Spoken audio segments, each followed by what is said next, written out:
الرجیم بسم اللہ الرحمن الرحیم نحمدہ ونصلی نسلم علی رسول الکریم اما بعد فاعوذ باللہ السمیع العلیم من الشیطان الرجیم بسم اللہ الرحمن الرحیم انما یرید اللہ لیذھب عنکم الرجس اہل البیت ویطہرکم تطہیرا صدق اللہ مولانا العظیم اللہم صلی علی سیدنا محمد وعلی آل سیدنا محمد واصحاب سیدنا محمد وبارک وسلم صلاۃ والسلام علیک یا رسول اللہ۔ حضرات، جو میں نے آیہ کریمہ آپ حضرات کے سامنے تلاوت کی تو اسی کے تعلق سے، کیونکہ اہل بیت کی عظمت اور فضیلت پر اور اہل بیت کی تطہیر پر یہ آیت شاہد ہے، لہذا ہم اہل بیت کی خصوصیات کے تعلق سے جو علماء کرام نے اپنے شعور اور اپنے فہم کے مطابق انہوں نے اپنی کتابوں میں درج فرمایا ہے، تو وہ میں آپ حضرات کے سامنے یکے بعد دیگرے ان تفاصیل کو بیان کرنے کی کوشش کروں۔ آئیے سب سے پہلے جو اہل بیت کی خصوصیات ہیں وہ کتنی ہیں، تو علماء کرام محققین نظام نے اس میں لکھا ہے کہ اہل بیت کی جو خصوصیات ہیں وہ 10 خصوصیات ہیں، تو ہم اس کو لے کے چلیں گے، یکے بعد دیگرے آپ انشاءاللہ سنتے رہیں۔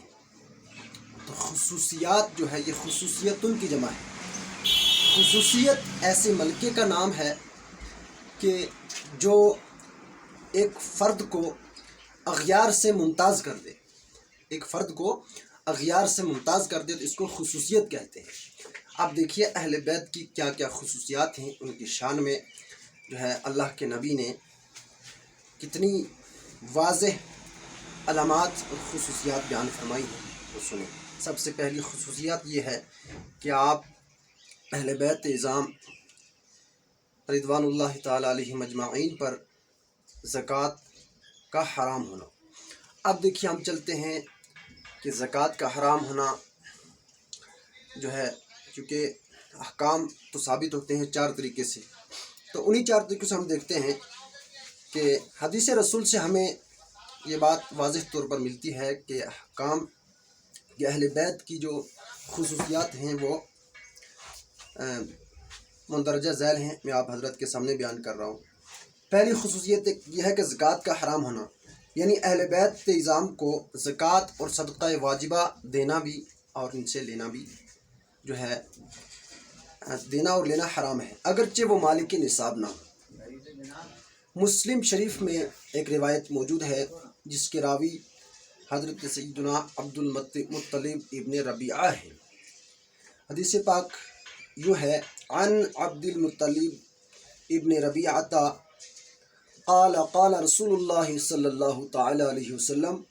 ان هذه الصدقات انما هي اوساخ الناس فانها لا تحل لمحمد ولا لآل محمد او كما قال رسول اللہ صلی اللہ تعالی علیہ وسلم الى آخر الحدیث، کہ زکوٰۃ کے مال لوگوں کی میل کچیل ہیں اور محمد اور آل محمد صلی اللہ علیہ وسلم کے لیے اور بنی ہاشم کے لیے یہ جائز نہیں ہے کہ وہ زکوٰۃ کا مال لوگوں سے لیں۔ حضور صلی اللہ تعالی علیہ وسلم کے اس کلام میں بہترین تشبیہ ہی ہے کہ آپ نے لوگوں کے مال کو اوساخ الناس فرمایا۔ اب اس پر اگر ہم غور کریں تو اس سے یہ بات واضح طور پر ثابت ہو جاتی ہے کہ اگر کسی کپڑے کو جو ہے دھویا جاتا ہے تو اس کی میل صاف ہو جاتی ہے، اسی طریقے سے اگر جب زکوٰۃ جو ہوتی ہے یہ بھی ایک جو ہے گناہوں کا میل ہوتا ہے، تو جب زکوٰۃ بندہ دیتا ہے تو گناہ سے صاف ہو جاتا ہے، پاک و صاف ہو جاتا ہے۔ تو یہی ہے اللہ تعالیٰ نے ایک جگہ دوسری جگہ قرآن مقدس میں ارشاد فرمایا، خذ من اموالہم صدقۃ تطہرہم وتزکیہم بہا، کہ محبوب ان لوگوں کے مال سے جو ہے زکوٰۃ وصول کیجئے تاکہ آپ اس زکوٰۃ کے ذریعے لوگوں کے دلوں کو پاک و صاف کریں اور لوگوں کی جو میل ہے وہ دور ہو جائے۔ اب دیکھیے بخاری اور مسلم شریف میں حضرت ابو ہریرہ رضی اللہ تعالیٰ سے مروی ہے کہ ایک دن حضرت امام حسن رضی اللہ تعالیٰ عنہ نے زکوٰۃ کی کھجور اٹھائی اور منہ میں رکھ لی، تو رسول کائنات صلی اللہ تعالیٰ علیہ وسلم نے کخ کخ فرما کر، یعنی چھیں چھیں فرما کر کہا کہ اسے پھینک دو، اور اس کے بعد فرمایا اما شعرتا انا لا ناکل الصدقۃ، کہ کیا آپ کو سمجھ نہیں کہ ہم اہل بیت اور آل محمد صدقہ یعنی زکوٰۃ نہیں لیتے۔ تو اسی طرح ایک روایت اور موجود ہے، امام عبدالشہاب شرانی رحمۃ اللہ علیہ نے البحر المورود میں تحریر فرمایا کہ حضرت فضل ابن عباس رضی اللہ تعالیٰ عنہ نے نبی کریم صلی اللہ علیہ وسلم کی خدمت میں عرض کیا، یا رسول اللہ علیہ السلام، مجھے زکوٰۃ حاصل کرنے پر مقرر فرما دیں، زکوٰۃ وصول کرنے کے لیے مقرر فرما دیں، تو